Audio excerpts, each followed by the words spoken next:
سرکار غریب نواز کو ایک شب بابا قطب الدین بختیار کاکی نے گھٹنوں میں سر رکھ کر روتے دیکھا اور روتا دیکھ کر کے پوچھا، میرے پیر، غریبوں کو نوازنے والے غریب نواز، کرم نواز، بندہ نواز، آج آپ کیوں رو رہے ہیں؟ خدا آپ کو ہر غم سے بچائے، رونے کی وجہ کیا ہے؟ میرے خواجہ نے سر اٹھا کر کہا، بابا قطب، آپ نے تو آج دیکھا ہے، یہ میرا معمول، تنہا رہتا ہوں تو 40 سال سے ہے، جب اکیلے ہوتا ہوں تو اسی طرح روتا ہوں، اور یہ عمل آج کا نہیں 40 سال سے کر رہا ہوں، اور میں جو ہے شرم اور حیا کی وجہ سے 40 سال بیتے میں نے کبھی آسمان کی طرف نظر نہیں اٹھایا۔ بابا قطب نے کہا، کوئی خاص وجہ؟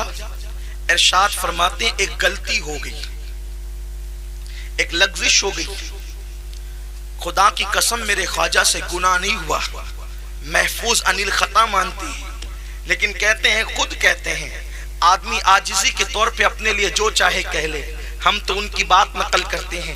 غریب نواز کہتے ہیں، بابا قطب، ایک غلطی ہو گئی، ایک لغزش ہو گئی۔ حضور آپ سے اور غلطی؟ جی، کیا ہوا؟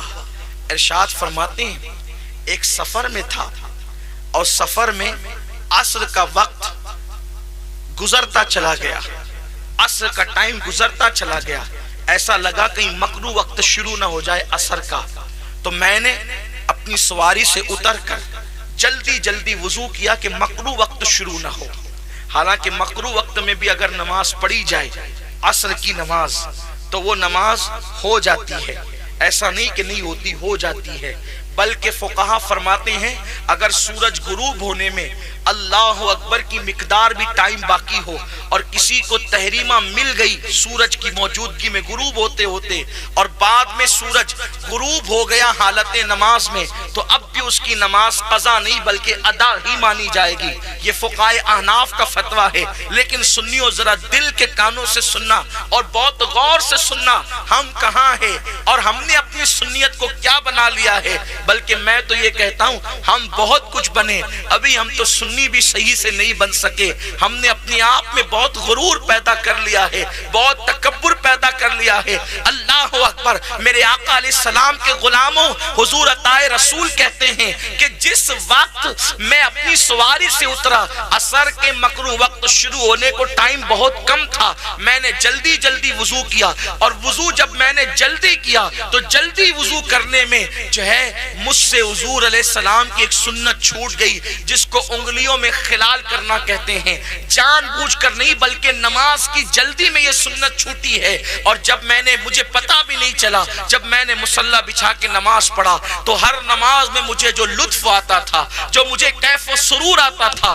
مجھے اس نماز میں وہ لطف نہیں آیا۔ جب مجھے لطف نہیں آیا نماز میں، اس سے پتا چلا کہ لوگوں کو کھانے میں لطف آتا ہے، اس لیے 4 ٹائم کھاتے ہیں ایک دن میں، اللہ والوں کو نماز میں لطف آتا تھا، آج وہ لطف سے ہم تو ناواقف ہے، اسی لیے نماز کی طرف توجہ نہیں کرتے۔ خدا کی عزت کی قسم، جس دن تمہیں عبادت کا لطف ملے گا اس دن تم ہر چیز پر نماز کو ترجیح دو گے۔ نماز کا وہ لطف ہے، اگر لطف نماز کا جلوہ دیکھنا ہے تو میدان کربلا میں دیکھو، میرا امام زخموں سے چور چور ہے، جسم پر نہیں بلکہ جسم پر نہیں بلکہ دل پر بھی زخم ہے، اس کے باوجود میرا مولا نماز پڑھتے ہوئے جان دیتا ہے۔ کیوں؟ اس لیے کہ لذت نماز انہیں پتا تھی کہ نماز کی لذت کیا ہے، اور نماز کی لذت کیا ہے۔ آقا فرماتے ہیں انت عبد اللہ کانک ترا فإن لم تکن ترا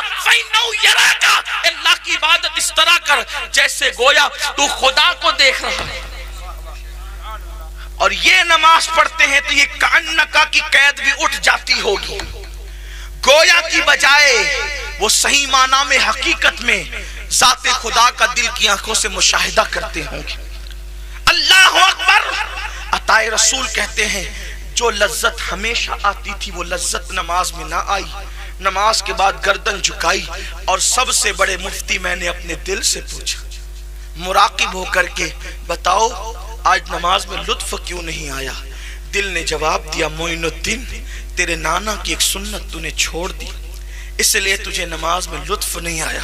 غریب نواز کہتے ہیں اس دن سے لے کر آج تک اسی لیے رو رہا ہوں کہ قیامت میں اپنے نانا کو منہ کیا دکھاؤں.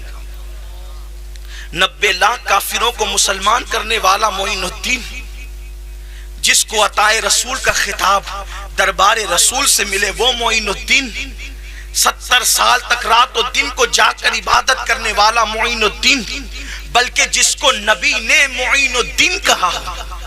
اسٹیج کے ناظم نے کسی کو خطاب دیا تو وہ الگ ہے، معین الدین کا خطاب یہ کسی اسٹیج کے ناظم کی جو ہے وہ کوشش کا نتیجہ نہیں بلکہ دربار رسالت کا فرمان ہے. معین الدین، وہ معین الدین رو رہے 40 سال سے، قیامت میں نانا کو منہ کیا دکھاؤں گا.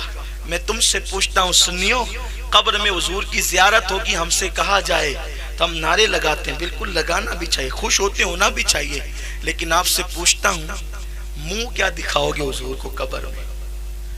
اگر حضور کہہ دے جھوٹے، میرا عاشق اپنے آپ کو کہتا تھا اور حجام کی کرسیوں پہ داڑھی مڈا مڈا کر گٹروں میں پھینکتا تھا، یہودیوں کی طرح نصرانیوں کی طرح چہرہ بناتا تھا، تو اس وقت آپ کے پاس حضور کی بارگاہ میں جواب کیا ہوگا؟ مولوی کو چپ کرا سکتے ہو، مولا مصطفیٰ جان رحمت کو نہیں. وہاں تو عرب کے بڑے بڑے فصحاء بھی ایسے دبے اور چھپے رہتے ہیں کہ جیسے ان کے جسم میں جان نہیں.